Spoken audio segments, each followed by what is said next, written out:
जगाला शांतीचा संदेश देणारे तथागत भगवान गौतम बुद्ध, राष्ट्रमाता राजमाता जिजाऊ, स्वराज्याची स्थापना करणारे छत्रपती शिवाजी महाराज,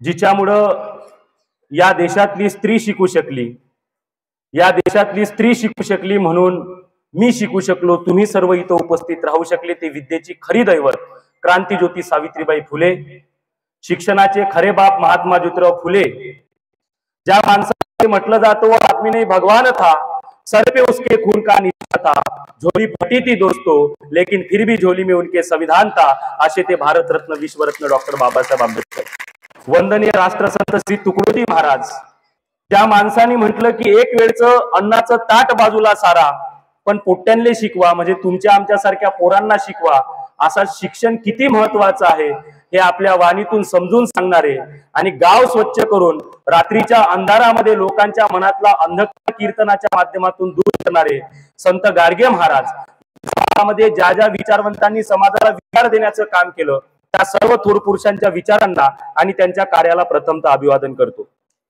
आजच्या या आपल्या सर्वांना माहिती आहे 3 जानेवारीला काय होतं, सावित्रीबाई फुलेंची जयंती होती, बरोबर? तुम्हाला माहिती आहे, बऱ्याच मुलांना सावित्रीबाई फुलेंची जयंती आहे हेच माहिती नाही, कारण ही जी शाळा आहे ही वैचारिक वारसदार निर्माण करण्याचं काम या संस्कार ज्ञानपीठच्या माध्यमातून होते, म्हणून मला इथं भीती वाटत नाही, कारण मी या शाळेचा विद्यार्थी आहे आणि मी आज जे काही आहे यामध्ये सर्वात मोठं योगदान जर कुणाचं असेल, मी हे इथं तुमच्या समोर आलो म्हणून सांगत नाहीये, मी जिथं जिथं जातो तिथं केवळ सांगतो, ऋषभ राऊत जर समजा आज 10 ठिकाणी 100 ठिकाणी 10-10 हजार लोकांमध्ये बोलू शकत असेल तर ते केवळ आणि केवळ संस्कार ज्ञानपीठ आणि या शाळेतल्या शिक्षकांमुळे, प्रफुल्ल कुडे असतील, आकाश जयस्वाल असतील, यासारख्या शिक्षकांमुळे बोलायला लागलेला आहे, हे मी अनेक ठिकाणी जाऊन सांगतो आणि म्हणून मला इथं बोलायची अजिबात भीती वाटत नाहीये। आजचा दिवस 12 जानेवारी आहे आणि आपल्या समोर फोटो ठेवलेले आहेत, आपल्याला माहिती आहे 3 तारखेला सावित्रीबाई फुले यांची जयंती झाली, आज 12 जानेवारीला राष्ट्रमाता राजमाता जिजाऊ आणि आजचा दिवस युवक दिन म्हणून सुद्धा साजरा केला जातो, बरोबर आहे की नाही? कारण स्वामी विवेकानंद यांची काय आहे आणि म्हणून हा दिवस युवक दिन म्हणून साजरा केला जातो। मित्रांनो, आपण एक लक्षात घ्या, मी या 3ही लोकांवर जर बोलायला लागलो तर दिवस कमी पडेल, म्हणजे एकट्या सावित्रीबाई फुलेंवर जर बोलायला लागलं तर माझ्यासारखे 100 ऋषभ राऊत आणावं लागेल, त्याच्या पिढ्या जातील, पण सावित्रीबाई फुलेंचं काम संपणार नाही, एवढी मोठी कामगिरी सावित्रीबाई फुलेंनी तुमच्या आमच्यासाठी करून ठेवलेली आहे, आपण लक्षात घेतलं पाहिजे। मी का असं म्हणतोय, म्हणजे हे सगळं करत असताना राष्ट्रमाता राजमाता जिजाऊंवर जर बोलायला लागलो तर त्यासाठी दिवस कमी पडेल, पण मी या निमित्ताने काही महत्वाच्या विषयांना हात घालण्याचा प्रयत्न आपल्याला करणार आहे। किती लोकांना इथून गेल्यानंतर एमपीएससी ची तयारी करायची आहे, स्पर्धा परीक्षेची, अशी आहे का कोणी? स्पर्धा परीक्षा कळते का? कलेक्टर, डेप्युटी कलेक्टर असं कुणाला बनायचं आहे? अधिकारी वगैरे कुणालाच नाही बनायचं आहे, बनायचं आहे। मग मी जे काही आज सांगणार आहे हे तुम्हाला नीट इकडे लक्ष द्या, मी आज जे काही तुम्हाला सांगणार आहे यातल्या बऱ्याच गोष्टी तुम्हाला पुढे जाऊन शिकायला मिळणार आहे आणि ते तुम्हाला वाचावं लागणार आहे, कारण तुम्ही ज्या वेळेला मोठमोठ्या पदासाठी तयारी करणार आहात, डेप्युटी कलेक्टर, तहसीलदार, नायब तहसीलदार, गट शिक्षण अधिकारी, या प्रशासकीय नोकऱ्यांसाठी तुम्ही ज्या तयारी करणार आहात त्यावेळेस तुम्हाला या सगळ्या विषयांवरती प्रश्न विचारले जातात आणि हे नावं मी आज तुम्हाला जे सांगणार आहोत, जी माहिती देणार आहोत, ती सगळी तुम्हाला वाचावी लागणार आहे।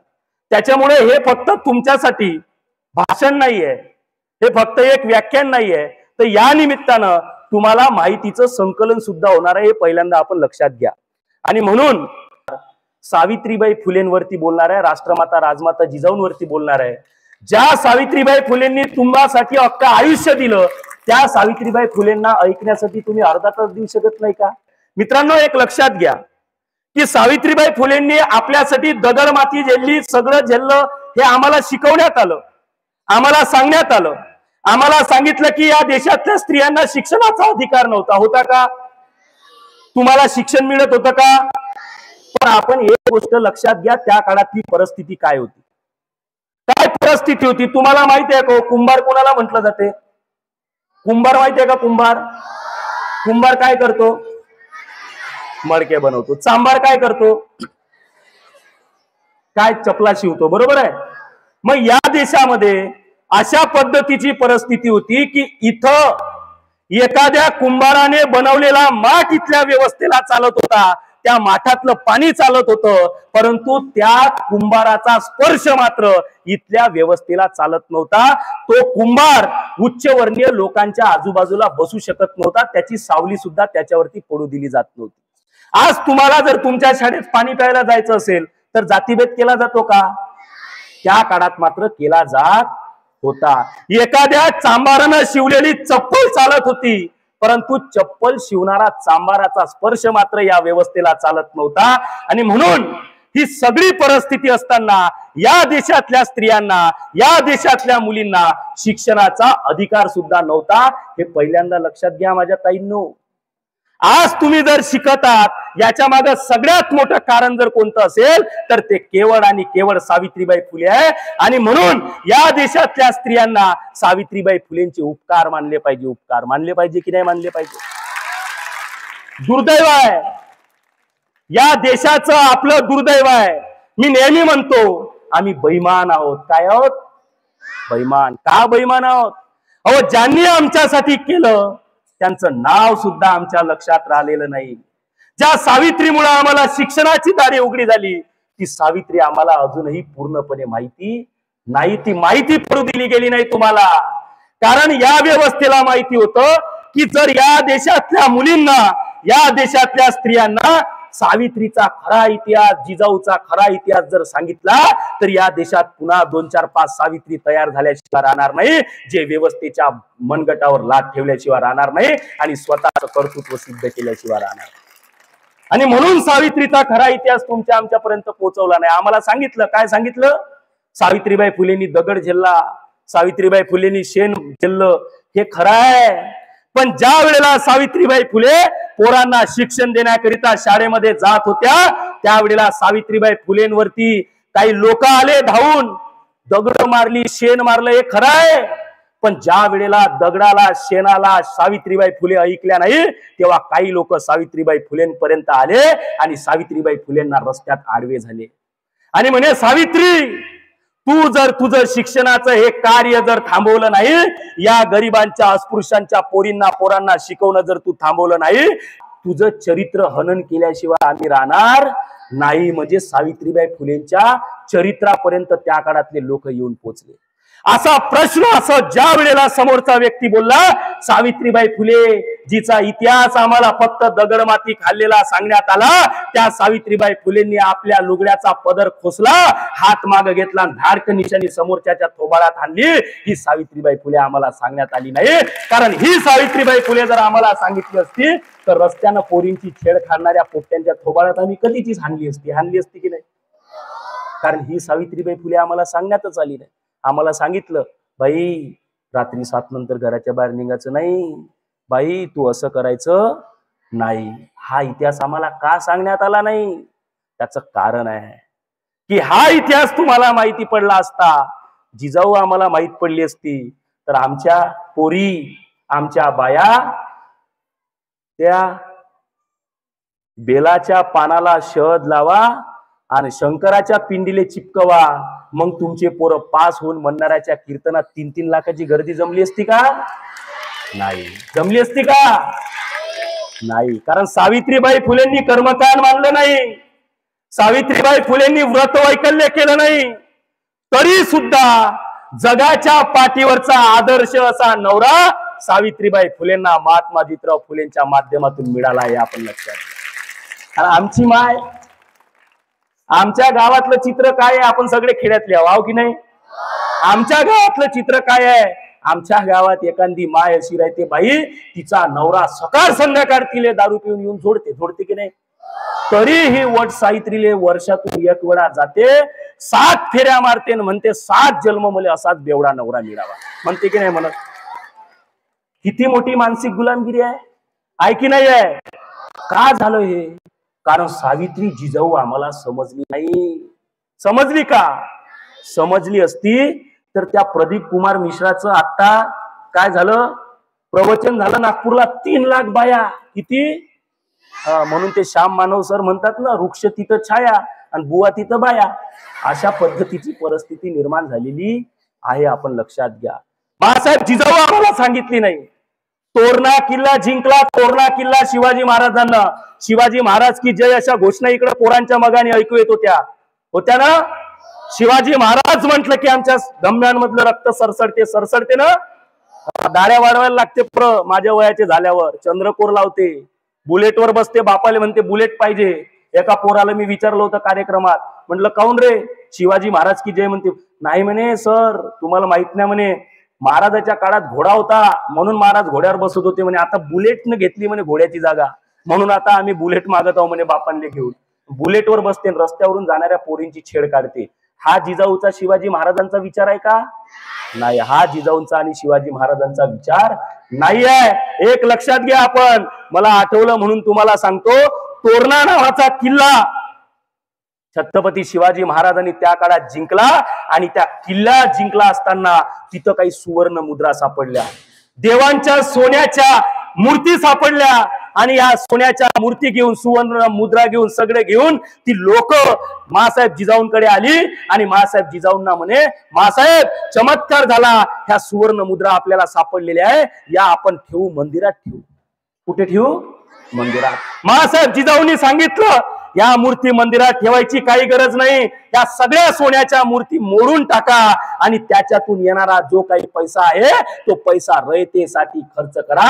असा विज्ञानवादी विचार मांडणारी मासाहेब जिजाऊ होती. मासाहेब जिजाऊ म्हटलं का? नाही.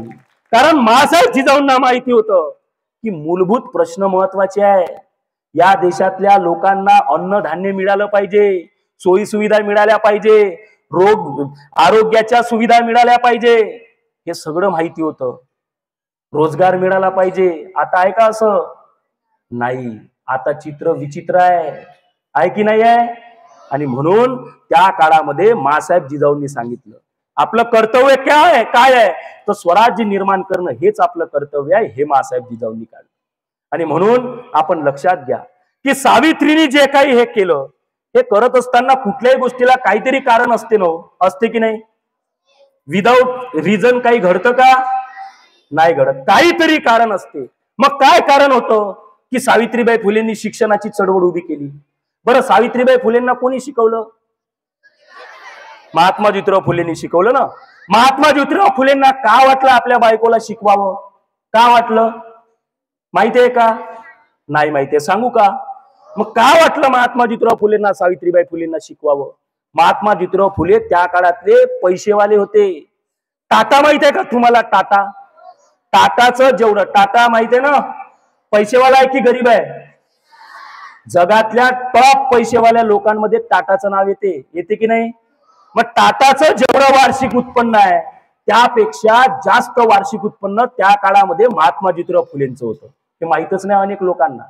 तरी मुलींसाठी लढा दिला, तरी समाजासाठी लढले. पैसेवाले असून सुद्धा समाजासाठी लढले.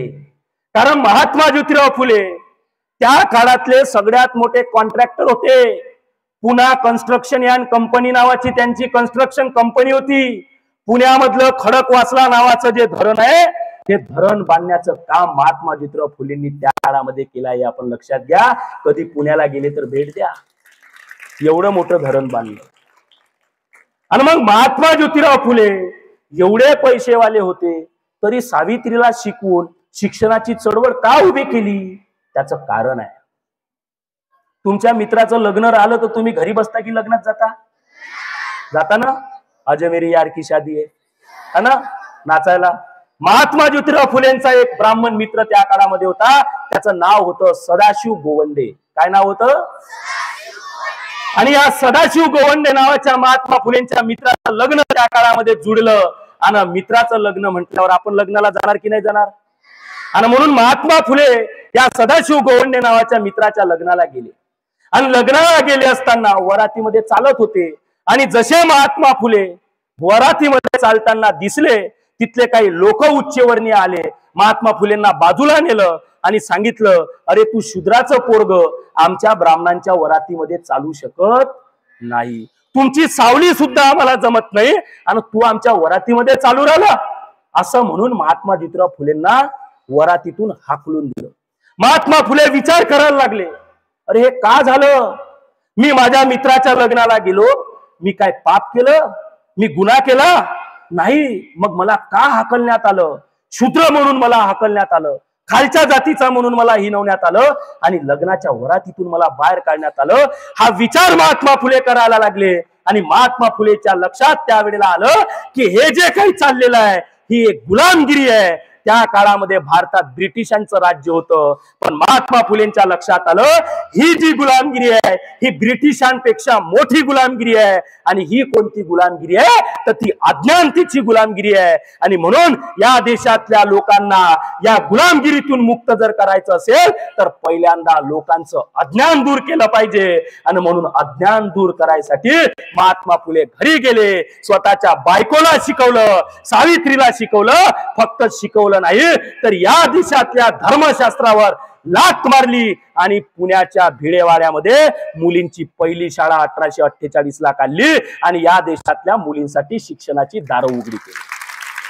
तुमच्यासाठी शिक्षण खुलं केलं सावित्रीबाई फुले, महात्मा ज्योतिराव फुलेंनी. का? कारण महात्मा फुलेंना लक्षात आलं की ही भयानक गुलामगिरी आहे आणि ही गुलामगिरी जर दूर करायची असेल तर या देशातल्या लोकांमधलं अज्ञान दूर करावं लागेल. केलं अज्ञान दूर, शिकवलं. पण कधी कधी मला आता प्रश्न पडायला लागतो की महात्मा फुले आणि सावित्रीबाई फुलेंनी मुलींना शिकून चूक तर केली नाही ना, असा प्रश्न पडायला लागतो. सत्यशोधक चित्रपट किती लोकांना माहिती आहे? सुलतान माहिती आहे सगळ्यांना, डॉन माहिती आहे, सगळं माहिती आहे, पण सत्यशोधक चित्रपट माहिती नसेल नाही ना. महात्मा ज्योतिराव फुले आणि सावित्रीबाई फुलेंवर 5 जानेवारीला हा चित्रपट निघाला. मी 2 दिवसाआधी हा चित्रपट बघायला गेलो, डोळ्यामध्ये पाणी आलं मित्रांनो. लक्षात घ्या, त्याचं कारण असं होतं 5 ते 6 लोक फक्त चित्रपटगृहामध्ये बसलेले होते. अरे पण ज्या मायमाऊलीमुळे तुम्हाला शिक्षणाचा अधिकार मिळाला आणि तुम्ही सुलतान सारखे चित्रपट आज जाऊन सिनेमागृहामध्ये बघू शकू राहिले, त्या सावित्रीबाई फुलेंवर पहिल्यांदा चित्रपट आला. तो आज चित्रपट बघण्यासाठी सिनेमागृहामध्ये रांगा लागायला पाहिजे होत्या, रांगा. पण गर्दी नव्हती, कारण सावित्रीने आम्हाला शिकवलं, पण आम्ही बेईमान झालो. मी 1 वर्ष पुण्याला राहिलो. माझा क्लासला जाण्याचा रस्ता दगडूशेठ हलवाईच्या गणपतीच्या मंदिरासमोरून मला रोज जावं लागत होतं.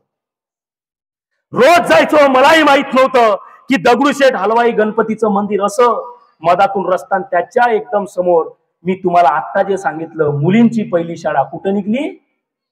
पुण्याला. कुठे? भिडेवाड्यामध्ये. तो भिडेवाडा मंदिराच्या अगदी विरुद्ध बाजूला होता, पडक्या अवस्थेत होता. हजारो बाया रोज गणपतीच्या दर्शनासाठी येत होत्या, पण भिडेवाड्याकडे नजरही फिरवून पाहत नव्हत्या. हे आमच्या देशाचं सर्वात मोठं दुर्दैव आहे. हे दुर्दैव आहे. ज्या सावित्रीमुळे आम्हाला मंदिरात जाऊन पाया पडण्याचा अधिकार मिळाला, त्या सावित्रीला आम्ही विसरलो. ती सावित्री आम्हाला माहित नाही. आम्ही काही नाही केलं तरी चालेल, पण आमच्या घरात सावित्रीचा फोटो असला पाहिजे. कारण आज जे काही तुम्ही करणार आहात त्यामध्ये सर्वात महत्वाची भूमिका सावित्रीबाई फुलेंची आहे, आपण लक्षात घ्या. सावित्रीबाई फुलेंबद्दल आम्ही सगळं विसरलो. सावित्रीबाई फुलेंचा इतिहास आम्हाला कळला नाही. आणि म्हणून आपण लक्षात घ्या की सावित्रीबाई फुलेंच्या चित्रपटाला गर्दी असायला पाहिजे होती की नाही असायला पाहिजे होती, पण नाही निघली. का? कारण आम्हाला माहितच नाही सावित्रीबाई फुले, आम्हाला माहितच नाही महात्मा ज्योतिराव फुले. आणि म्हणून हे सगळं निर्माण झालं. शाळा काढल्या तुमच्यासाठी, फक्त शाळा काढून नाही राहिल्या हो. फक्त शाळा काढल्या का सावित्रीबाई फुलेंनी? महात्मा ज्योतिराव फुलेंनी नाही. शाळाची क्वालिटी मेंटेन केली. सावित्रीबाई फुलेंना ऐकायचं आहे म्हटलं की आजही अनेक पोरी चेहरे मारतात. काय बोरिंग ऐकायला जायचं आहे म्हणते, भाषण ऐकायचं आहे की या मायमाऊलीचे उपकार आमच्यावर किती आहे माहीतच नाही. का असं झालं? कारण लहानपणीपासून आम्हाला ते सांगण्यातच आलं नाही. आम्हाला सावित्री जिजाऊ फुलेशाहू आंबेडकर कडूच दिले गेले नाही आणि म्हणून हे सगळं झालं. बरोबर आहे की नाही आहे? सावित्रीबाई फुले फक्त शाळा काढून थांबल्या का? नाही. या पलीकडे त्यांचं खूप मोठं काम आहे. भरपूर शाळा काढल्या. तुम्ही 9व्या वर्गात, 10व्या वर्गात, 8व्या वर्गात आहे ना, 7व्या वर्गाची मुलगी होती सावित्रीबाई फुलेंच्या शाळेमध्ये, मुक्ता साळवे नावाची. काय नाव होतं? मुक्ता साळवे. या मुक्ता साळवे नावाच्या पोरीला शाळेमध्ये जाऊ देत नाही. ज्या वेळेला समजा आता तुम्ही शाळेमध्ये दप्तर घेऊन येता, तुम्हाला कोणी गावातला म्हणतो का शाळेत जाऊ नका? तुम्हाला कोणी थांबवतं का? पण त्या काळात जर पोरगी शाळेत जायला गेली तर आडवे होत होते लोक, आणि तिला म्हणायचे शाळेत जाऊ नको, यांनी काय होते? धर्म बुडते. काय होते? धर्म बुडते. आता होत नाही. मग त्या काळात लोक आडवे व्हायचे, म्हणून उस्ताद लहुजी साळवे नावाचा त्या काळातला बॉडी बिल्डर, तुमच्या भाषेत सांगतो मी, बॉडी बिल्डर नावाचा बॉडी बिल्डर होता उस्ताद लहुजी साळवे. त्यांची त्या काळातली पुण्यामधली सगळ्यात मोठी जिम होती. जिम माहिती आहे ना? व्यायामशाळा. आणि त्या जिम मध्ये प्रशिक्षण घेतलं होतं महात्मा ज्योतिराव फुलेंनी, आणि म्हणून फुलेंना चांगले चांगले घाबरत होते, फुलेंच्या वाटी जात नव्हते. हे सांगण्याचं कारण काय आहे एक लक्षात घ्या, आपल्याला जाणीव नाही या गोष्टीची. हे सांगण्याचं कारण एवढं आहे की उस्ताद लहुजी साळवे हे आपल्या पुतणीला पोत्यामध्ये बांधून पाठवत होते शाळेमध्ये सावित्रीबाई फुलेच्या. कशात? पोत्यात बांधून. पोत्यात बांधून पाठवायचे. तुम्ही तो चित्रपट जर बघितला तर त्या चित्रपटात तुम्हाला हे दाखवलेलं आहे. पोत्यात बांधून पाठवत होते का? लोक विरोध करतील म्हणून. महात्मा फुलेंनी सांगितलं उद्यापासून तुम्हाला सावित्रीच्या शाळेत असं पोत्यात बांधून आणायची गरज नाही, कोण काय करते तर आम्ही बघून घेऊ. आणि अशा पद्धतीनं मुलींना शिकवण्याचं काम केलं. ज्या पोरीला पोत्यात बांधून आणलं ती मुक्ता साळवे 7व्या वर्गात असताना एक निबंध लिहिते, आणि त्या निबंधाचं नाव होतं महार मागांचे दुःख. आणि निबंध एवढा खतरनाक पद्धतीचा लिहिला, बहिणींनो लक्षात घ्या की त्यावेळेस कलेक्टर महात्मा फुलेंचा सत्कार करायसाठी आला. त्या कलेक्टर समोर त्या 7व्या वर्गाच्या पोरीनं तो निबंध वाचला, आणि तो निबंध वाचल्यानंतर कलेक्टर हैराण झाला. म्हणे आजपर्यंतच्या माझ्या इतिहासात मी एवढा जबरदस्त निबंध एवढ्या कमी वयाच्या पोरीने लिहिलेला कधीच बघितला नाही, असं म्हणून त्या पोरीचं कौतुक केलं. आम्हाला निबंध लिहिता येतो का? येतो ना? हा, आपण संस्कार मध्ये आहो ना. आता आजकाल पोरांना पत्रही लिहिता येत नाही, अशी परिस्थिती निर्माण झालेली आहे. हे मी का सांगतोय तर एवढं क्वालिटी एज्युकेशन सावित्रीबाई फुले आणि महात्मा ज्योतिराव फुलेंनी त्या काळामध्ये दिलं. पुन्हा ऑब्झर्व्हर नावाच्या वृत्तपत्रामध्ये लिहून आलं की सरकारी शाळांमध्ये जेवढी पटसंख्या आहे, म्हणजे जेवढे पोरं आहे त्याच्यापेक्षा 10 पट पोरं सावित्रीबाई फुलेच्या शाळेमध्ये आहे. हे पुन्हा ऑब्झर्व्हर नावाच्या त्या काळच्या वृत्तपत्रामध्ये छापून आलं. म्हणजे विचार करा किती क्वालिटी एज्युकेशन असेल त्या काळातलं सावित्रीबाई फुलेंचं, असेल की नाही? तेव्हाच एवढी मोठी पटसंख्या सावित्रीबाई फुलेंच्या शाळेमध्ये होती ना. इथपर्यंत थांबल्या का सावित्रीबाई फुले? नाही थांबल्या. त्या काळातली परिस्थिती फार वाईट होती. तुम्ही 9व्या वर्गात आहे. सावित्रीबाई फुलेंचं लग्न कितव्या वर्षी झालं? 9व्या वर्षी झालं. महात्मा ज्योतिराव फुले 14 वर्षाचे होते, 13 वर्षाचे, 13-14 वर्षाचे जवळजवळ. म्हणजे विचार करा 9 वर्षाचं कोण आहे हो इथं? आहे का कोणी 9 वर्षाचं? सगळे 9 वर्षाच्या वरचे आहेत ना. तुमच्यापेक्षा लहान असणाऱ्या मुलींचे लग्न त्या काळामध्ये होत होते. आणि मग समजा एखादी, बरं लग्न होत होते पण कुणासोबत होत होते? मोठमोठ्या लोकांसोबतही व्हायचे. म्हणजे एखाद्या 30 वर्षाच्या माणसासोबत 10 वर्षाच्या पोरीचं लग्न. सांगा, विचार करू शकता का तुम्ही? अशी परिस्थिती त्या काळामध्ये होती. आणि ही सगळी परिस्थिती असताना एक लक्षात घ्या, 9 वर्षाच्या पोरीचं लग्न त्या काळामध्ये करून दिलं जात होतं. मग अशा वेळेस जर समजा एखाद्या पोरीचा नवरा मरण पावला तर काय करायचं? काय करायचं? सती प्रथा होती. पण महात्मा फुलेंच्या काळामध्ये ही प्रथा बंद झाली होती, कारण राजा राममोहन रॉय नावाच्या माणसाने सती प्रथेविरुद्ध लढा उभा केला होता आणि कायदा तयार करायला लावला होता. लावला होता की नाही?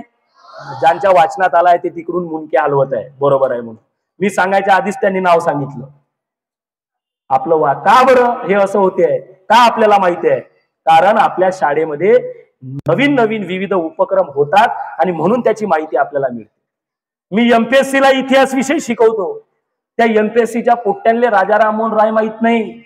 मी तुमचं अभिनंदन करतो की किमान तुम्हाला राजा राममोहन राय तरी माहिती आहे, सती प्रथेचा कायदा झाला हे तुम्हाला माहिती आहे, याच्यासाठी मी तुमचं अभिनंदन करतो. ते खरंच कौतुकाची बाब आहे. नाही माहित सर, एमपीएससीची तयारी करणाऱ्या पोरांले राजा राममोहन रॉय त्यांना शिकवावं लागते. त्या काळात सतीप्रथा तर बंद झाली, पण जर एखाद्या महिलेचा नवरा जर मरण पावला असेल तर तिचे केस काढले जात होते. काय केलं जात होतं? विचार करून 2 मिनिटासाठी 2 सेकंदासाठी मन सुन्न झालं ना. विचार करा, तुमच्या डोक्यावरची केस काढले तर कसं वाटेल? काढू द्याल का तुम्ही? नाही. सगळेजण डोक्यावर हात ठेवत आहे. नाही, सगळ्या स्त्रियांना स्वतःचे केस, प्रेम आहे ना आपल्या केसांवर सगळ्यांना डोक्यावरच्या. पण त्या काळामध्ये जर तुमचा नवरा मरण पावला तर डोक्यावरचे केस काढले जात होते. बरं, फक्त डोक्यावरचे केस काढून होत नव्हतं, तर त्या काळामध्ये त्या मुलीवर, त्या महिलेवर कुणी आजूबाजूचा कुटुंबातला कुणी व्यक्ती अत्याचार करायचा, बलात्कार करायचा, आणि मग अशा वेळेस त्या महिलेला जर समजा पोटामध्ये पोरगा राहिला तर आता जगण्यापेक्षा मेलेलं बरं. आता मला सांगा, ज्या बाईला नवरा नाही आणि तिच्या पोटात जर पोरग असेल तर ती आत्महत्येसाठी प्रवृत्त होईल की नाही होईल? अशा वेळेस त्या काळातल्या पोरी आत्महत्या करत होत्या. आणि अशाच एका महिलेला तिचा नवरा मरण पावला आणि नवऱ्याचा मृत्यू झाल्यानंतर तिच्यावरती काही लोकांनी अत्याचार केला, तिला पोरग आलं आणि त्या स्त्रीने ते पोरग जन्माला आल्यानंतर विहिरीमध्ये फेकून दिलं. ही बाब महात्मा ज्योतिराव फुले सावित्रीबाई फुलेंना कळली. दोघही गेले, बघितलं, ते दृश्य त्यांच्या लक्षात आलं आणि लक्षात आल्यानंतर महात्मा ज्योतिराव फुले आणि सावित्रीबाई फुलेंच्या डोळ्यात अश्रू आले. घरी गेले. मी तुम्हाला पहिल्यांदाच म्हटलं, जगाच्या पाठीवरचं सगळ्यात उत्तम नवरा बायकोचं जर जोडपं कोणतं असेल तर ते महात्मा ज्योतिराव फुले आणि सावित्रीबाई फुलेंचं होतं. या देशातल्या मुलींनी आणि या देशातल्या पोरांनी सावित्रीबाई फुले आणि महात्मा ज्योतिराव फुले जर वाचले तर मी ठासून सांगतो, या देशात एकही दिवस होणार नाही. एवढं जबरदस्त जोडपं महात्मा ज्योतिराव फुले आणि सावित्रीबाई फुलेंचं आहे.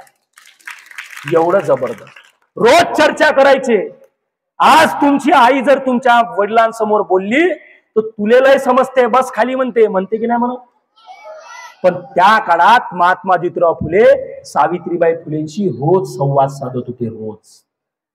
रोज संवाद साधायचे आणि त्या माध्यमातून नवीन कामं करण्याची प्रेरणा ते घेत होते आणि प्रत्येक गोष्ट सावित्रीबाई फुलेंशी सल्ला सहमत करून करायचे. आता हे चित्र आहे का? नाही, आताही हे चित्र नाही आहे.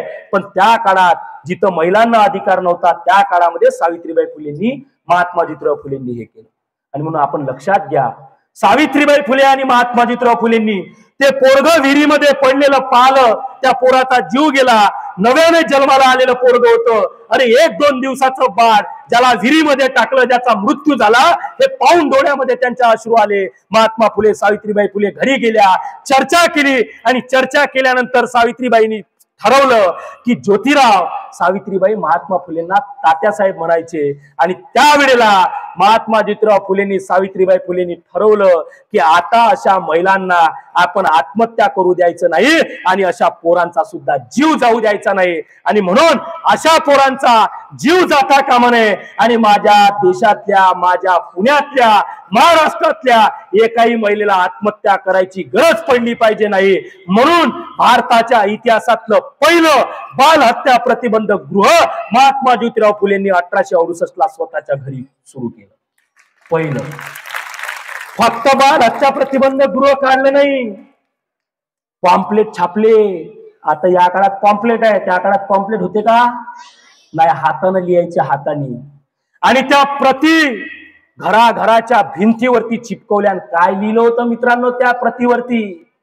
त्या प्रतींवरती लिहिलं की जी कोणती पोरगी, महिला जिचा नवरा मरण पावला आणि तिच्यावर जर कोणी अन्याय अत्याचार केला असेल, बलात्कार केला असेल आणि तिच्या पोटामध्ये जर पोरग असेल तर त्यांनी आत्महत्या करू नये. त्यांनी सावित्रीकडे यावं. सावित्री तिचं बाळंतपण करून देईल. पोरगा पाहिजे असेल तर घेऊन जावा, नसेल पाहिजे तर त्या पोराचा सांभाळ आम्ही करू असं म्हटलं. आणि फक्त म्हटलं नाही तर तब्बल 100 पेक्षा जास्त बाळंतपण सावित्रीबाई फुलेंनी त्या काळामध्ये केले. 100 पेक्षा जास्त पोरांचे आणि 100 मुलींचे जीव वाचवण्याचं काम महात्मा ज्योतिराव फुलेंनी केलं. अशीच एक काशीबाई नावाची विधवा होती, तिला पोरग पोटात होतं आणि तिचे बाळकपण सावित्रीबाई फुलेंनी केलं, डिलिव्हरी केली आणि तिला जे मूल झालं ते मूल त्या काशीबाईंनी नेलं नाही.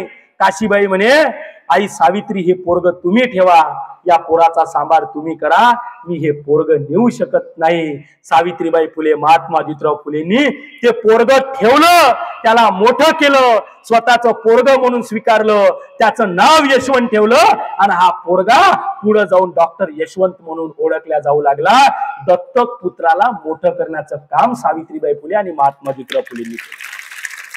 महात्मा फुलेंना मुलगा नव्हता, सावित्रीबाईंना मुलगा नव्हता, दत्तक पुत्रालाच मोठं करून त्याला डॉक्टर बनवलं. आणि हा डॉक्टर यशवंत सुद्धा पुण्यामध्ये जेव्हा प्लेगची साथ आली तेव्हा त्या प्लेगच्या साथीमध्ये लोकांची सेवा करता करता मृत्युमुखी पडला. एक लक्षात घ्या, इतकं भयानक इतिहास सावित्रीबाई फुले आणि महात्मा ज्योतिराव फुलेंचा आहे, इतका भयानक. पोरगा होत नव्हता सावित्रीबाई फुलेंना, मुलगा होत नव्हता. काही लोक महात्मा ज्योतिराव फुले आणि सावित्रीबाई फुलेंच्या म्हणजे महात्मा फुलेंच्या वडिलांकडे आले आणि वडिलांना म्हणे, तुमच्या पोरांना पोरग होत नाही. त्या काळात असं होतं की जर पोरग होत नसेल तर बायकोत फॉल्ट आहे म्हणे, दुसरं लग्न करून दे. दुसरं लग्न म्हणजे मग पोरगा होईल. पण पोरग होत नाही याचा अर्थ फॉल्ट एकात राहू शकते का? कोणातही राहू शकते. मुलीतच आहे असं जरुरी आहे का? नाही. पण त्या काळात महात्मा ज्योतिराव फुलेंचे वडील महात्मा ज्योतिराव फुलेंना म्हणे, ज्योती तुला पोरगा होत नाही, मला नातू पाहायची खूप इच्छा आहे, तू एक काम कर, तुझं आम्ही दुसरं लगीन लावून देतो. महात्मा ज्योतिराव फुलेंचं सुन्न झाले 2 सेकंदासाठी आणि सुन्न होऊन महात्मा ज्योतिराव फुलेंनी उत्तर दिलं स्वतःच्या वडिलांना. काय म्हणते महात्मा ज्योतिराव फुले? अरे महात्मा फुलेंचं हे उत्तर आताही विज्ञानवादी विचार सांगणाऱ्या लोकांना आणि आताही डॉक्टर MBBS झालेल्या लोकांना लाजवून सोडेल असं उत्तर महात्मा ज्योतिराव फुलेंचं होतं. ज्योतिराव फुलेंच्या वडिलांनी सांगितलं की ज्योती तू दुसरं लगीन कर, तुला पोरग होत नाही. ज्योतिराव फुले म्हणे, बाबा मला मूल होत नाही याचा अर्थ एखाद्या जोडप्याला पोरग होत नाही म्हणजे दोष फक्त एका स्त्रीमध्ये राहू शकत नाही, दोष माझ्यामध्ये सुद्धा असू शकतो. आणि तुम्हाला जर नातू पाहिजे असेल तर माझं दुसरं लगीन लावून देण्यापेक्षा सावित्रीचं दुसरं लगीन लावून द्या, पोरग झाल्याशिवाय राहणार नाही, असा विज्ञानवादी विचार मांडला. कोणी मांडला? महात्मा ज्योतिराव फुले. म्हणून मी तुम्हाला म्हटलं की जगाच्या पाठीवरचं उत्तम जोडपं. आता म्हणा बरं दुसरं लगीन एका पायावर तयार होते, दुसरी भेटते म्हणते की नाही? मग काही काही अपवाद आहे याच्यासाठी. पण इतकं भयानक विचार ज्या काळामध्ये विज्ञान एवढं प्रगतशील नव्हतं. होतं का विज्ञान त्या काळात? नाही, एवढं प्रगतिशील विज्ञान नव्हतं. तरी महात्मा ज्योतिराव फुलेंनी काय विज्ञानवादी विचार मांडला हो. किती मोठा विचार आहे हा. त्या काळामध्ये मुलींना, त्या काळातल्या खालच्या जातीच्या लोकांना पाणी पिण्याचा सुद्धा अधिकार नव्हता. आज मला सांगा, इथं SC ST OBC सगळ्या जाती धर्माचे पोरपोरी आहेत की नाही? तुम्ही जर समजा पाणी पिण्याचं, तुमच्या इकडे पाण्याची व्यवस्था असेल ना, शाळेत आहे ना वॉटर टँक, त्या वॉटर टँकवर सगळ्यांना पाणी प्यायला जाण्याचा अधिकार आहे की नाही? आहे. तुमच्या गावात विहीर आहे, त्या विहिरीमध्ये सगळ्यांना पाणी भरण्याचा अधिकार आहे. हँडपंप वरती कुणी जाऊन पाणी भरू शकते. पण त्या काळामध्ये फक्त उच्चवर्णीय लोकच विहिरीतलं पाणी भरू शकत होते. बाकीच्यांसाठी वेगळी विहीर, त्यांना त्या पाण्याला हात लावण्याचा अधिकार नव्हता. महात्मा ज्योतिराव फुले म्हणे, हे मी काही मानत नाही. आणि स्वतःच्या घरी महात्मा फुलेंच्या घरी पाण्याचा हौद होता, विहीर होती. ते पाण्याची विहीर महात्मा ज्योतिराव फुले आणि सावित्रीबाई फुलेंनी लोकांसाठी, अस्पृश्यांसाठी खुली केली. 1863 मध्ये खुली केली. आणि महात्मा फुलेंनी सांगितलं, कोणी या आणि कोणी पाणी भरून घेऊन जा. आणि म्हणून लक्षात घ्या, सावित्रीचा आणि महात्मा फुलेंचा इतिहास फार मोठा आहे, फार मोठा इतिहास आहे. जगाच्या पाठीवरची म्हणजे भारतातली पहिली कवित्री म्हणून सावित्रीबाई फुलेंचं नाव घेतलं जाते. कवित्री माहिती आहे का तुम्हाला? कवी करते का? पहिल्यांदा भारतात कविता कोणी लिहिली? सावित्रीबाई फुलेंनी 52 कशी सुबोध रत्नाकर आणि काव्य फुले नावाचा कविता संग्रह पहिल्यांदा सावित्रीबाई फुलेंनी लिहिला, हे आपल्या माहितीसाठी माहिती असलं पाहिजे. आणि म्हणून सावित्रीबाई फुलेंचा इतिहास फार मोठा आहे, माँसाहेब जिजाऊंचा इतिहास फार मोठा आहे. ते आपण सांगायला गेलो तर मी पहिलंच सांगितलं तुम्हाला, काय निघेल, दिवस निघल्याशिवाय राहणार नाही. पण आम्ही काय घेतलं पाहिजे या माध्यमातून, तर आम्हाला जाणीव असली पाहिजे ताईंनो. अहो, सलमान खानचा वाढदिवस असेल तर सलमान खानच्या वाढदिवसाच्या निमित्तानं आमचे पोट्टे स्वतःचे स्टेटस रंगवते की नाही रंगवत? सलमान खानला वाढदिवसाच्या शुभेच्छा म्हणून त्यांच्या डीपीवर सलमान खानचा फोटो राहते की नाही? 3 जानेवारीला ठेवला का एखादी फोटो आम्ही? मग सलमान खानच्या वाढदिवसाला आम्ही शुभेच्छा देतो, स्टेटस ठेवतो, पण ज्या सावित्रीमुळे आम्हाला स्टेटस ठेवण्याचा अधिकार मिळाला त्या सावित्रीचं स्टेटस आम्ही कधी ठेवलं का? त्याचा विचार आम्ही कधी घेतला का? याचा विचार आपण या निमित्ताने केला पाहिजे. आणि म्हणून माझी आपल्या सगळ्यांना विनंती आहे की सावित्रीबाई फुले एकदा तरी वाचा, एकदा तरी वाचा, एकदा तरी महात्मा ज्योतिराव फुले वाचा.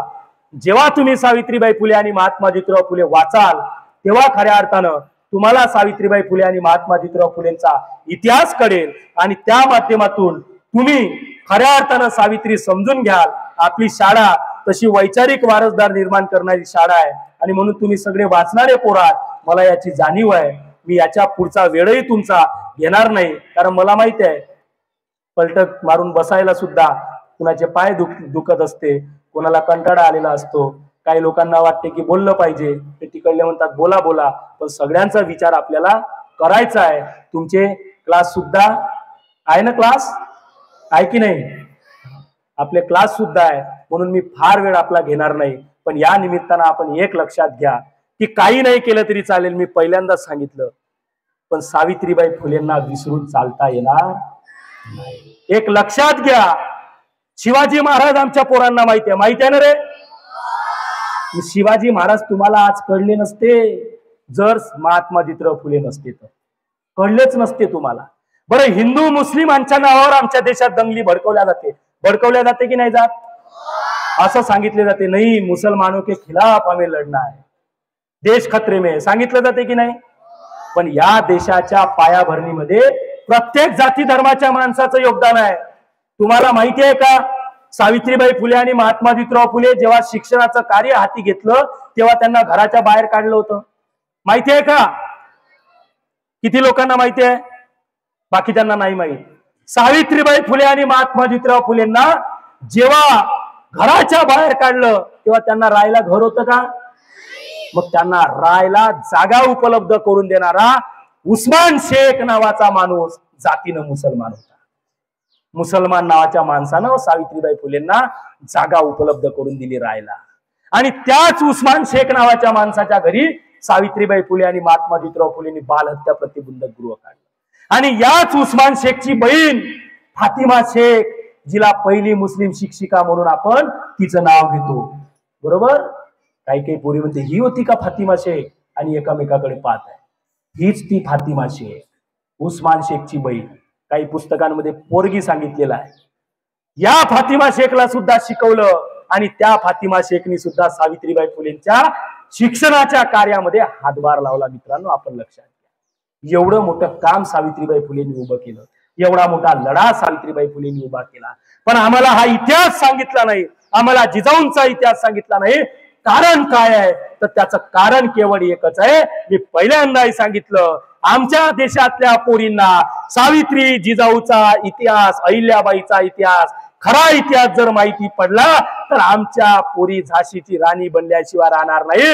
या देशात 2, 4, 5 पुन्हा सावित्री जिजाऊ जन्माला आल्याशिवाय राहणार नाही, ज्या या व्यवस्थेच्या विरोधात बंड करून उभ्याशी झाल्याशिवाय राहणार नाही. आणि म्हणून स्त्रीला दाबून ठेवायचं, महिलेला वरती येऊ द्यायचं नाही. राष्ट्रपती आमच्या देशाच्या कोण आहे? द्रौपदी मुर्मू. या देशामध्ये एक महिला जर राष्ट्रपती पदापर्यंत जाऊ शकत असेल तर त्याचं केवळ आणि केवळ श्रेय कुणाला जात असेल तर सगळ्यात पहिलं श्रेय सावित्रीबाई फुलेंना जाते. जाते की नाही जात? या देशातली महिला कलेक्टर बनू शकत असेल तर त्याचं केवळ श्रेय कुणाला जाते? सावित्रीबाई फुले. आपण हे लक्षात घ्या, फार मोठा विषय आहे. मी पोरांना सांगितलं, तुम्ही जे शिवाजी महाराज म्हणता, ज्या शिवाजी महाराजांचा जय जयकार करता, ते शिवाजी महाराज तुम्हाला माहितीही पडले नसते. कारण पहिल्यांदा शिवाजी महाराजांची समाधी या महाराष्ट्रामध्ये शोधून काढण्याचं काम महात्मा ज्योतिराव फुलेंनी केलं. ते आपण लक्षात घ्या. माहिती आहे का कसं झालं? माहिती आहे का? सांगू का कशी शोधली समाधी? खरंच सांगू. एक पाश्चिमात्य विचारवंत होता, त्यांनी शिवाजी महाराजांबद्दल ऐकलं, शिवाजी महाराजांची कीर्ती ऐकली की अरे भारतामध्ये असा एक राजा होऊन गेला ज्याच्या काळात एकाही महिलेवर अत्याचार झाला नाही आणि ज्याच्या काळात प्रजा सुखी होती. तो शिवाजी महाराजांची माहिती घ्याकरिता भारतात आला. भारतात आल्यानंतर फिरायला लागला, महाराष्ट्रात आला, फिरला, भरपूर फिरला, 10 दिवस फिरला. शिवाजी महाराजांबद्दल त्याला काही माहिती मिळाली? हताश झाला, नाराज झाला, वाईट वाटत होतं. अरे ज्या शिवाजी महाराजांची कीर्ती मी जगात ऐकली, माझ्या बाहेर देशात ऐकली, तो राजा या भारतात जन्माला आला, या महाराष्ट्रात जन्माला आला. त्या महाराष्ट्रामध्ये त्या राजाची साधी समाधी सुद्धा मला पाहता आली नाही, मिळाली नाही. याच्यापेक्षा मोठं दुःख काय असू शकते? आणि ही खंत, हे दुःख त्यांनी त्या काळातल्या एका वृत्तपत्रामध्ये लिहून ठेवलं. आणि हे वृत्तपत्र महात्मा ज्योतिराव फुलेंनी वाचलं. आणि महात्मा फुलेंच्या वाचनामध्ये ही खंत आली. फुलेंना प्रश्न पडला, अरे ज्या आपल्या देशातल्या राजाची कीर्ती ऐकून बाहेर देशातले लोक आमच्या देशामध्ये येतात, महाराष्ट्रात येतात, त्या राजाची साधी समाधी आपल्या देशामध्ये नाही. ती समाधी आपण शोधू शकलो नाही. महात्मा फुले घराच्या बाहेर पडले, रायगडावरती गेले, समाधीचा शोध घ्यायला लागले. पहिल्या दिवशी समाधी शोधली, समाधी काही सापडली. दुसऱ्या दिवशी पुन्हा समाधी शोधायला निघले, दुसऱ्या दिवशी समाधी सापडली. तिसऱ्या दिवशी समाधी सापडली. रायगडावरती समाधी होती, काठ्यांनी वेढलेली होती, झाडं होते. ती सगळे झाडं, झुडपं, काट्या कुट्या महात्मा ज्योतिराव फुलेंनी सोलून काढल्या, छाटून काढल्या. समाधीवरती पाणी टाकलं, समाधी धुवून काढली आणि त्याच्यावरती फुलं टाकली, हळद कुंकू टाकलं. असं केल्याबरोबर एक भट धावत महात्मा फुलेंकडे आला आणि ती सगळी समाधीवरची फुलं लाथाडून टाकली, फेकून दिली. आणि महात्मा ज्योतिराव फुलेंना म्हणे, अरे अरे कुणबटा, मला दक्षिणा द्यायचा विसरून गेला आणि ह्या दगडाचा देव केला. महात्मा ज्योतिराव फुलेंना राग आला. अरे मी काय वाईट केलं? अरे जगामध्ये कीर्ती असणाऱ्या शिवाजी महाराजांची समाधी मी शोधून काढली, हे मी वाईट केलं? महात्मा फुलेंना राग आला. महात्मा फुलेंनी त्या भटाला गडावरून खाली फेकण्याची धमकी दिली. भट पायला तुटून पडाला. पुन्हा महात्मा फुलेंनी समाधी धुवून काढली, पुन्हा त्याच्यावरती फुलं टाकले आणि जगाच्या इतिहासातला पहिला पोवाडा महात्मा ज्योतिराव फुलेंनी शिवाजी महाराजांवरती लिहिला आणि शिवाजी महाराज या देशाला सांगितले. हा इतिहास आहे. मग आमच्या पोरांना सांगते, शिवाजी महाराजांची समाधी कोण शोधली? शिवजयंती महात्मा फुलेंनी साजरी केली आणि शिवजयंतीचं पर्व सुरू झालं. मग बाकीच्यांनी शिवजयंत्या सुरू केल्या आणि महात्मा फुलेंनी शिवजयंती पहिल्यांदा साजरी केली. आम्हाला काय सांगितलं जाते? शिवजयंती कोणी साजरी केली? लोकमान्य टिळकांनी. हा इतिहासच आम्हाला माहित नाही. दुर्दैव आहे. एमपीएससीच्या पेपरला बी उत्तर तेच दिलं होतं सर, लोकमान्य टिळकांनी समाधी शोधली म्हणून. हे माहितच नाही. लोकमान्य टिळकांनी शिवजयंती साजरी केली हे खरं आहे, पण पहिल्यांदा शिवजयंती जर कोणी साजरी केली असेल आणि शिवाजी महाराजांच्या समाधीचा शोध जर कोणी लावला असेल तर कोणी लावला? महात्मा ज्योतिराव फुलेंनी लावला. आणि म्हणून आपण हे लक्षात घ्या की हा सगळा इतिहास आहे. पण आमचं दुर्दैव, एका लॉयन्स क्लबच्या कार्यक्रमाला मी गेलो. शेवटचे 5 मिनिटं मी आता तुमचे घेतो. एक लॉयन्स क्लबचा कार्यक्रम होता सर.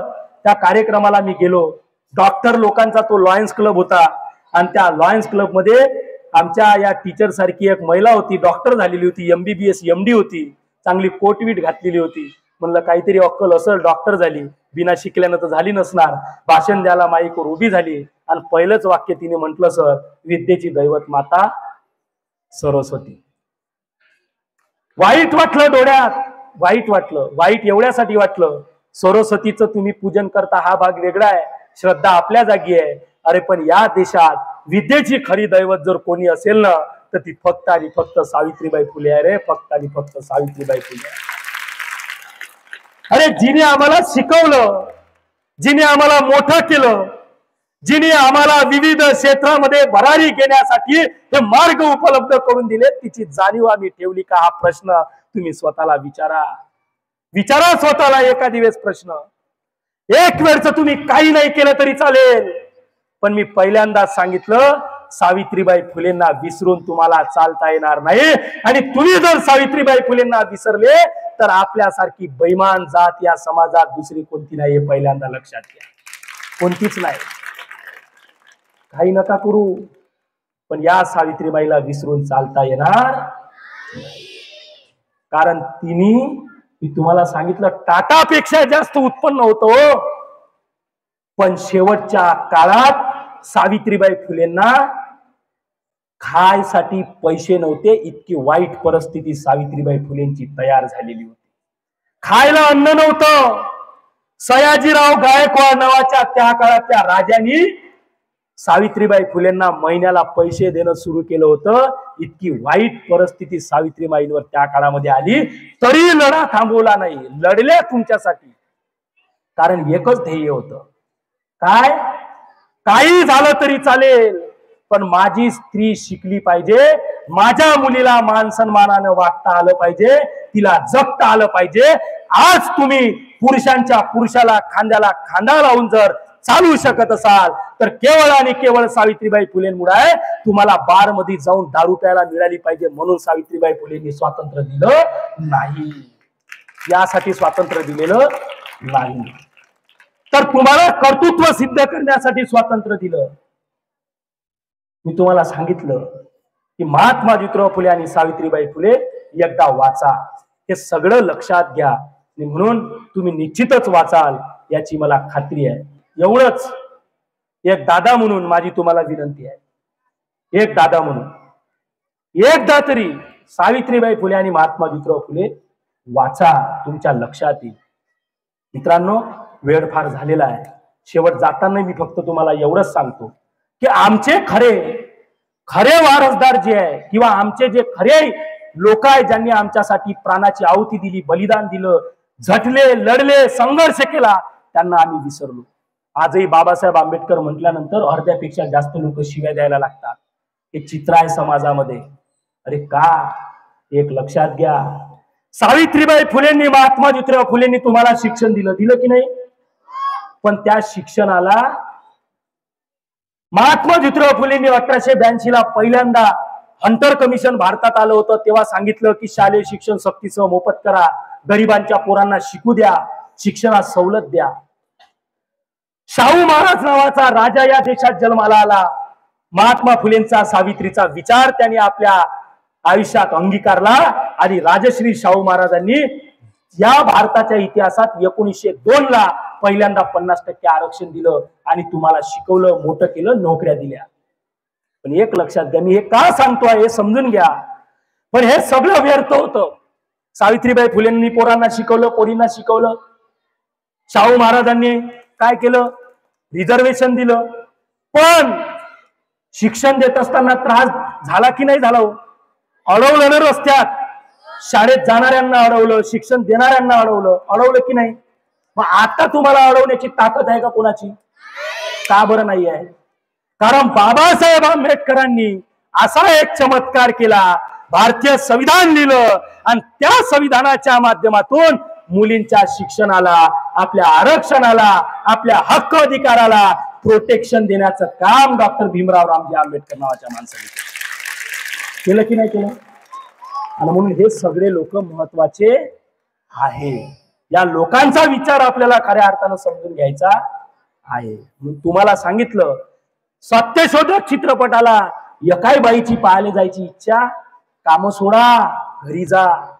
घरी जाऊन पहिला आपल्या आईला सांगा, आई मला हा चित्रपट बघायला जायचं आहे. तुमच्या लक्षात येईल. बघा एकदा नक्की हा चित्रपट. फार काही फी नाही हो, 150-200 रुपयामध्ये चित्रपट उपलब्ध आहे. आणि म्हणून हा चित्रपट नक्की बघा, एकदा बघा.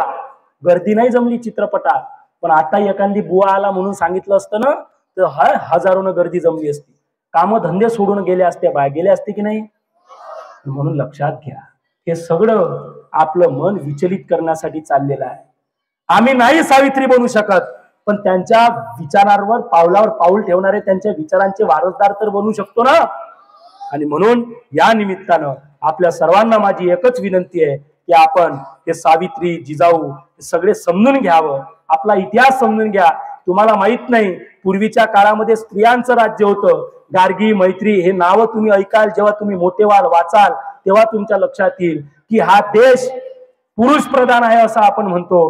पण याच्या आधी या देशामध्ये अशा अनेक कर्तृत्ववान महिला होऊन गेल्या, ज्यांनी स्वतःच्या बळावरती या देशासाठी खूप काही केलेलं आहे. आणि म्हणून आपण लक्षात घ्या की आपण हा सगळा खरा इतिहास या निमित्तानं समजून घ्यावा आणि फुले शाहू आंबेडकरांचे विचार आपण समजून घेऊन आपल्या घरच्यांना सुद्धा सांगा. आपल्या घरच्यांना सुद्धा माहिती नाही, आणि म्हणून आपण सावित्रीबाई समजून घ्याल एवढी विनंती मी या निमित्तानं आपल्याला करतो. बोलण्यासारखं खूप काही आहे, पण मी एवढं बोलणार नाही. मला इथं बोलवलं, मान सन्मान दिला, तुम्ही शांततेने ऐकून घेतलं, त्याबद्दल आपल्या सर्वांचे धन्यवाद व्यक्त करतो आणि थांबतो. धन्यवाद.